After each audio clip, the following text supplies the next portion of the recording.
Estamos muy contentos de recibir hoy a Javier Marías, es nuestro invitado en ¿Qué estás leyendo?, el espacio que también conocéis en el Facebook del País en Opinión.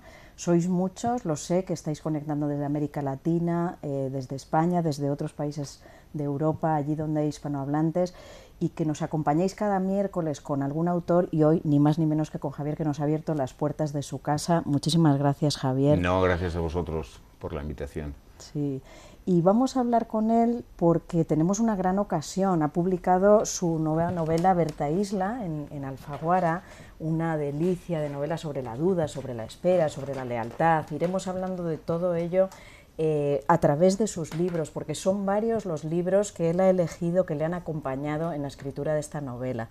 Y Javier, yo la primera pregunta que te quería hacer es, ¿eliges los libros de antemano que te van a acompañar en una novela o van surgiendo a No, medida que escribes? no, sí, van surgiendo y bueno, lo que pasa es que en este caso yo normalmente no oculto, a diferencia de muchos escritores que ocultan celosamente lo que los ha estimulado o incluso lo que los ha inspirado. Todos nos inspiramos mucho en cosas que hemos leído, en cosas que hemos visto, aparte de la imaginación y demás. Hacía muchos años que yo tenía ganas de abordar un tipo de novela que tiene de gente que vuelve de la guerra, normalmente eran maridos o normalmente eran hombres, porque ahora ya no es así, pero tradicionalmente eran los hombres los que se iban a la guerra, a la mar, etcétera, y ese tipo de persona que desaparece a veces durante años y que luego reaparece o no reaparece, pero es un tema viejo como la Odisea, es decir, Exacto. el primer desaparecido de la historia de la literatura es Ulises, evidentemente, y evidentemente hay una mujer que espera, que es Penélope.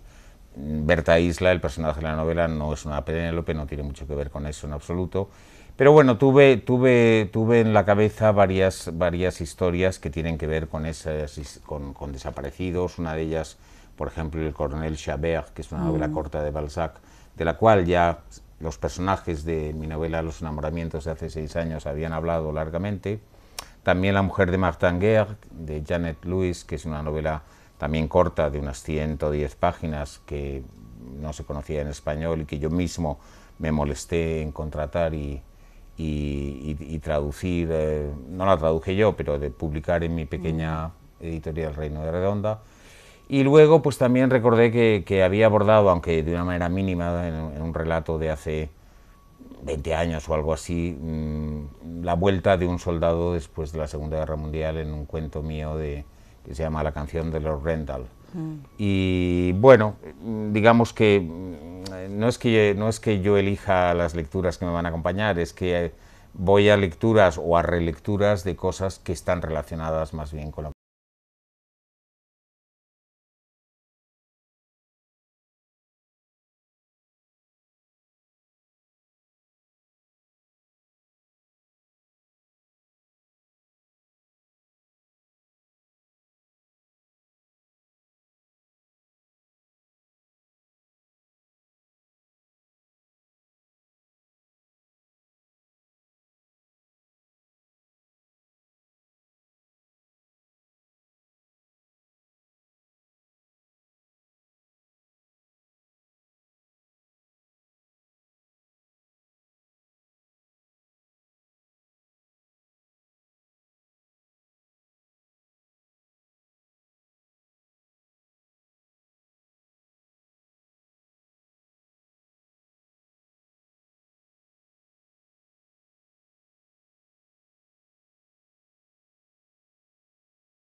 Que la lectura de esta novela hace unos pocos años, antes de publicarla, me estimuló, es decir, bueno, quiero abordar este tipo de historias que a mí me han fascinado siempre, debo decir, y la prueba es que, aunque sea muy brevemente, la había tratado en este cuento del año 1990 o por ahí, y me estimuló, digamos, y bueno, me parecía justo que en un momento dado el personaje de ella pues lea esta novela, lo cual no es muy raro porque ella es profesora de filología inglesa en la universidad en un momento dado, y mencione también el Cornel Chabert de Balzac, que también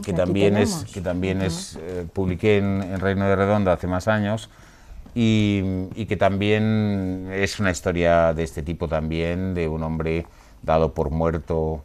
Este coronel fue dado por muerto en una batalla napoleónica, y bueno, se lo declaró oficialmente muerto, su herencia la recibió su viuda, etcétera, etcétera, y al cabo de 10 años el hombre, después de muchas vicisitudes, reaparece en París.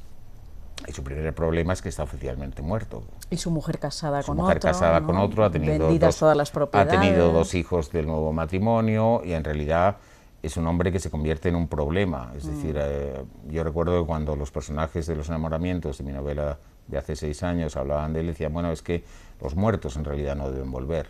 Creemos que queremos que vuelvan cuando se nos muere alguien querido, pero si volviera alguien querido, si somos sinceros, probablemente sería un gran problema, sobre todo si han pasado suficientes años y cada uno ha rehecho su vida, ¿no? Si vuelve un padre, por ejemplo, ¿y qué hacemos con la herencia que ya hemos heredado? Claro. ¿Y dónde lo metemos? Y su casa la hemos vendido. En realidad ya los hemos sustituido. Claro, ¿no? Claro, efectivamente, sí. Bueno, antes de pasar a otros libros, ya que estos dos los has publicado tú, editado tú, quiero preguntarte, ¿por qué editas? Estoy segura de que no será por dinero. No, es más bien ruinosa esta pequeña editorial. Lo que pasa es que como publico solamente un par de libros al año, como mucho, 2 títulos al año, pues aunque sean más bien ruinosos, yo no me arruino, digamos. Si publicara 10, pues supongo que lo tendría que dejar. No es por dinero. Hombre, son cosas que, bueno, empecé con ello el año 2000 y llevamos 30 títulos, o sea que es eso, un par de títulos al año. Y bueno, pues me hacía ilusión sacar algunas cosas olvidadas, algunas desconocidas en español, y bueno, poquito a poco, pues luego me he encontrado con grandes dificultades para contratar cosas, porque ahora hay tantas editoriales pequeñas e independientes que lo hacen muy bien, muchas de ellas, que te disputan títulos. Sí, y dices, bueno, sí, clásicos o de cosas muy raras y desconocidas que yo conocía desde hace 40 años y de pronto las veo publicadas ahora. Digo, bueno, esto se ha publicado ahora y ¿quién lo comprará? Pero bueno, poquito a poco pues he ido sacando hasta 30 títulos y nunca sé si va a haber uno más o no, porque mi tentación es cerrarla cada 2 por 3. Bueno, eso te pasa con las novelas también, nunca sabes si va a haber otra. Hombre, esto es deficitario, evidentemente muy deficitario, pero bueno, Pero es por un ansia, digamos, de compartir lecturas claro, tal vez minoritarias. A uno le gusta, bueno, o no tan minoritarias, a veces sí, a uno le gusta pues que esté disponible en el mercado español algo que uno estima mucho y que otros no han sacado. También he recuperado algunas de mis antiguas traducciones que estaban ya descatalogadas, de cosas muy buenas que realmente yo tuve la suerte de traducir pues a Conrad, un libro de Conrad maravilloso, El espejo del mar, que no es novela, que son ensayos sobre el mar maravillosos, o Sir Thomas Browne, o cuentos de Thomas Hardy, o en fin. Y entonces algunas de esas cosas que estaban ya descatalogadas también las he recuperado porque eran títulos muy buenos desde mi punto de vista. Sí, ahí está el placer de las buenas traducciones también, ¿no? Vamos a la Odisea, que además tienes aquí un ejemplar de Gredos. Sí, bueno, yo creo que tengo más de una. Recuerdo que Borges decía que bueno, que la Ilíada traducida por Pope no es lo mismo que la Ilíada traducida por Chapman, me parece, etcétera, y bueno, la verdad es que estos autores clásicos gusta tenerlos en diferentes ediciones e incluso en diferentes lenguas, las que uno puede leer, evidentemente. No voy a tener una en ruso o en alemán, pero en las que puedo leer, pues sí, suelo tener más de una edición. Y bueno, ¿qué se va a decir de esto? Simplemente, pues es un libro al cual también se hace referencia en Berta Isla por eso, porque como he dicho antes, pues Ulises en realidad es el primer desaparecido de la historia de la literatura. que además lo que pasa es que en la Odisea se cuenta sobre todo lo que Ulises hace, y en Berta Isla es todo lo contrario, justamente lo que este marido hace, dónde está, qué felonías puede haber cometido, en qué traiciones puede haber incurrido, etcétera, etcétera. Eso queda un poco a la imaginación de su mujer, de Berta Isla, y también consecuentemente del lector, porque la novela está narrada parcialmente por ella, y luego hay casi la mitad en tercera persona, en que se habla más del marido, de Thomas Nevinson, pero no se entra mucho en las aventuras, por así decirlo, en las misiones de las que se ocuparía. Es un hombre que en un momento dado es captado por el MI6, por el Servicio Secreto inglés para el exterior, y eso se puede decir. Y bueno, llega un momento en el cual, digamos, hay una parte de su vida que es secreta y que él le anuncia a su mujer: esto es secreto, puedes dejarme, puedes marcharte si no quieres este tipo de vida, pero si la aceptas hay una parte de mí que va a ser una nebulosa para ti, no solamente porque estaré alejado durante tiempo, sino porque además no te podré contar nunca dónde he estado, lo que he hecho, etcétera, etcétera. Bueno, ella se lo piensa, lo acepta, y efectivamente, digamos, es una historia en parte también de amor y de la tenacidad de un amor. De lealtad más que de lealtad de fidelidad, y de ¿no? tenacidad, sí. Pero a la vez a sabiendas de que hay un secreto. Normalmente los secretos verdaderos, uno ignora que existe un secreto. Claro. Es decir, lo normal no es decir a tu pareja: tengo un secreto pero no te lo puedo contar, porque entonces está uno perdido. La otra persona, ¿cómo que tienes un secreto? Cuéntamelo ahora mismo. Aquí, en cambio, curiosamente, sí, tengo esta parte de mi vida que es secreta y que estoy obligado, además, a que lo sea. Bueno, es ella la que le pone un poco contra las cuerdas, si lo aceptas, si lo aceptas, pues... Claro, pues esto no bien, es normal, si no, llamo pues a no. Londres o llamo a... Sí. Es ella más bueno, bien eso al principio, cuando ella todavía claro. no sabe muy bien la situación. De todas formas, es esa vida secreta de Thomas Nevinson, la alegoría de todas nuestras vidas secretas. Sí, en gran medida sí. En estos días de entrevistas y demás, con la salida del libro, pues alguna vez me han preguntado: bueno, ¿y por qué le interesa a usted tanto el espionaje y los espías y tal? Porque de otra manera, pues ya los traté en mi larguísima novela Tu rostro mañana, de hace 10 años. Y digo, bueno, es que son, digamos, la encarnación más perfecta de lo que en realidad nos pasa a todos, que tenemos una verdadera ignorancia sobre incluso nuestra propia vida, ¿no? Y sobre las demás no digamos. Es decir, uno cree saber bastante sobre sí mismo, pero en estos días he recordado también el comienzo de David Copperfield, de Dickens, que, si no recuerdo mal, empieza diciendo: para empezar por el principio, yo nací, o eso me han dicho. Sí, sí, sí. Entonces, está bien dicho si lo dice, que no me acuerdo, porque todos damos por sentado que yo nací en tal sitio, en tal año, pero en realidad, o eso me han dicho. Casi todo lo que sabemos sobre nosotros mismos es porque nos lo han contado, pues nos han informado, nos pueden haber mentido.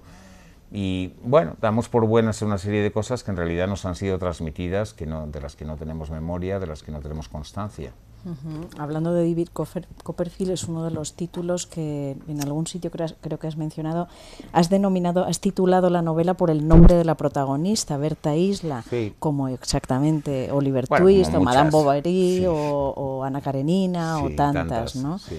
Bueno, supongo que la elección del nombre Isla también te retrotrae a Inglaterra. No exactamente. ¿No? La verdad es que a posteriori pues me doy cuenta de que para muchos será tentador ver una simbología en el apellido Isla y de la persona aislada, tal.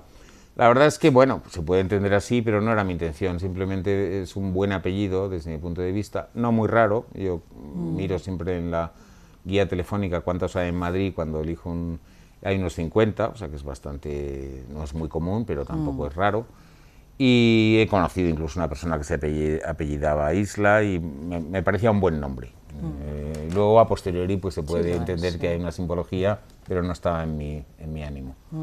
Bueno, vamos con Nathaniel Hawthorne y Wakefield, uno de los cuentos contados dos veces, ¿no? Sí. Lo tienes aquí en inglés, Twice Told Sí, Tales, pero también está aquí con Nórdica, creo recordar. Creo que sí, no, es un cuento muy conocido que también tiene que ver con lo mismo, solo que es un cuento La verdad que es un cuento extraordinario, muy justamente célebre, en el cual ahí es un hombre que sin motivo aparente pues anuncia a su mujer en Londres, ¿no? Anuncia a su mujer que se va unos días y bueno, y se va durante 20 años.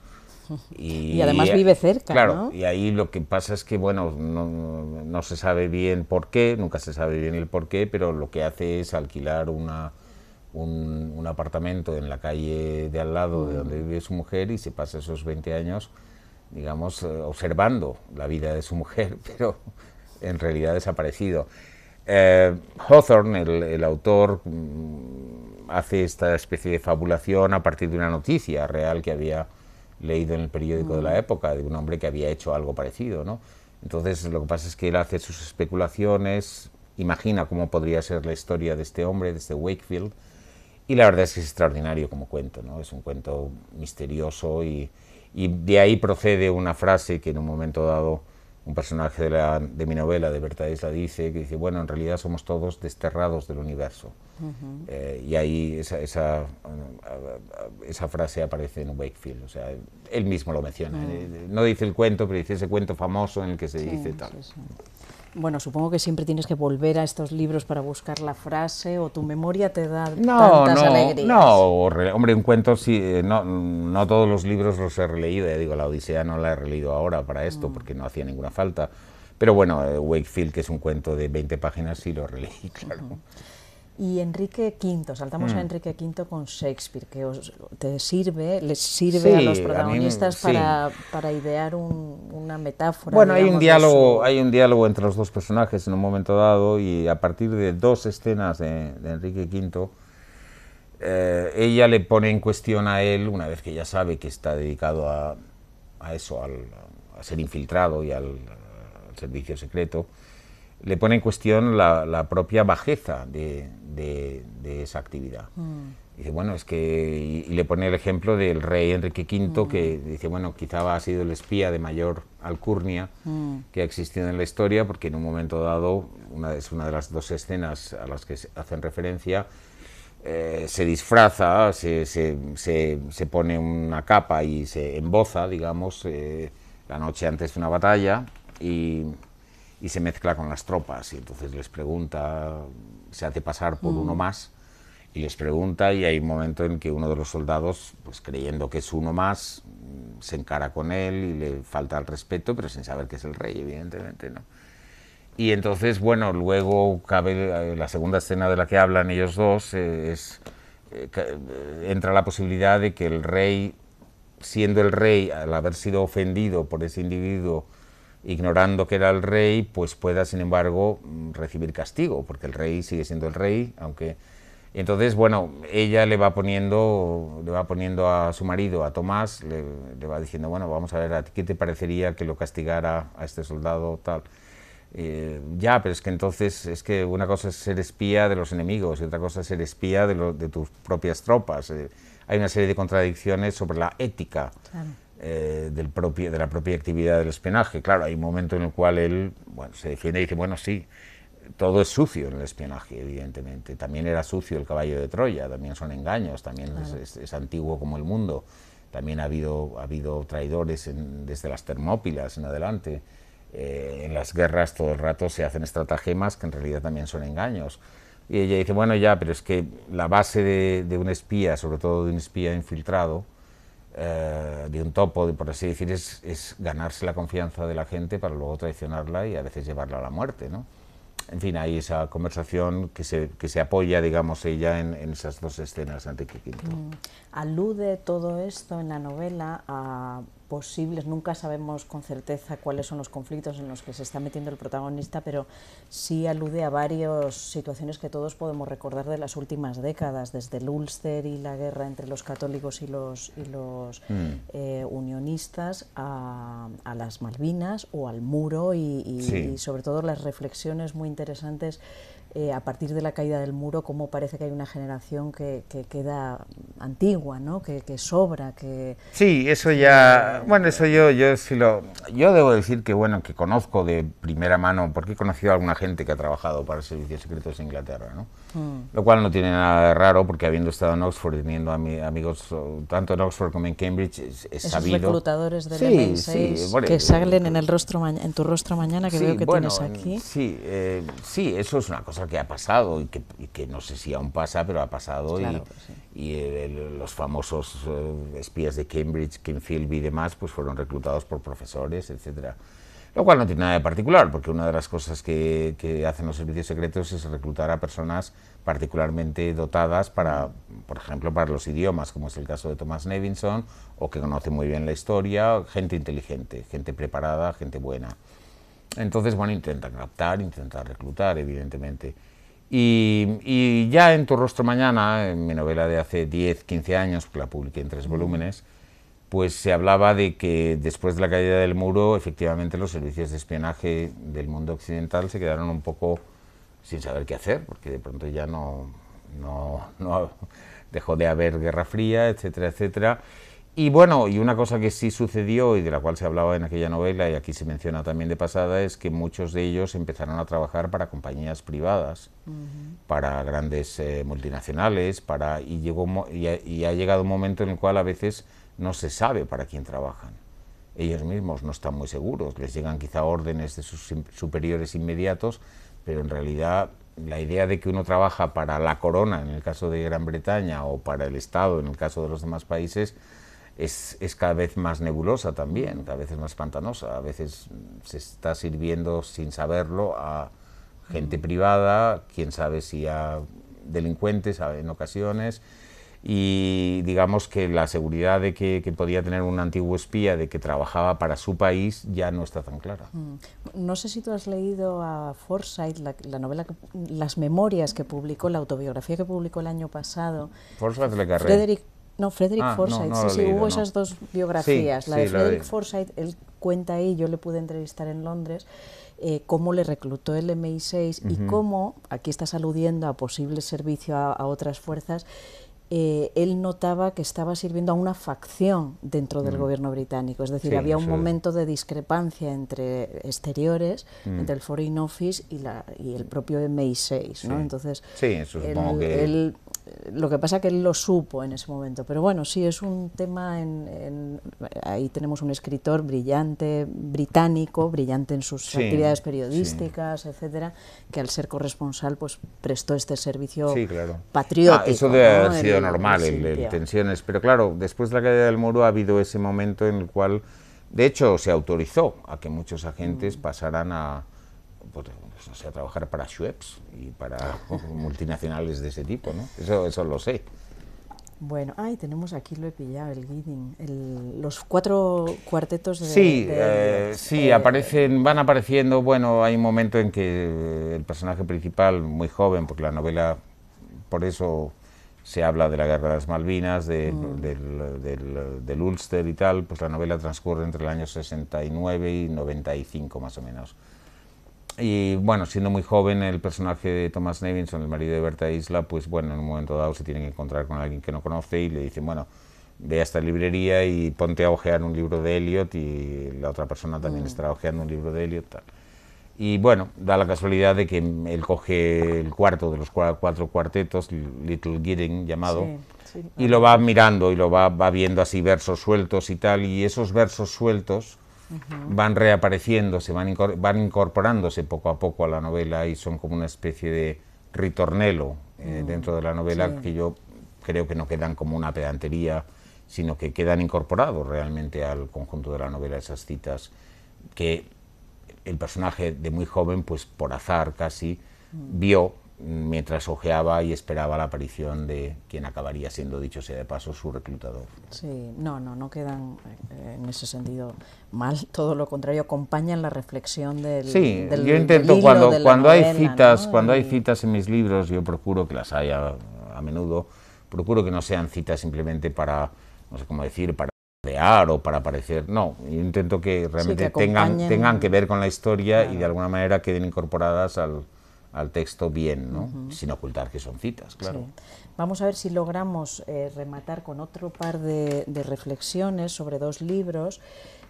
Bueno, vamos uno es Charles Dickens, de quien tú mismo reelaboras alguna cita. Sí, al final del libro aparecen un par de citas ¿no? de Historia de dos ciudades, que son citas muy, bueno, que vienen muy a propósito con los temas que venimos hablando y que están en el libro, y son dos citas magníficas, la verdad, aunque yo les he hecho alguna pequeña alteración, porque Berta Isla cita de memoria, por tanto puede citar con inexactitud, en los cuales una de las cosas que viene a decir es que, bueno, que cuando entra uno en una ciudad de noche, que no hay mayor misterio que el secreto que esconde cada uno de los corazones de cada uno de los habitantes metidos dentro cada uno de su cama mientras duerme, etcétera, etcétera, y que la persona que duerme a nuestro lado es también un secreto inexpugnable para cualquiera, ¿no? Está mejor dicho de como lo estoy diciendo yo ahora, y habla de eso, y están introducidas esas dos citas.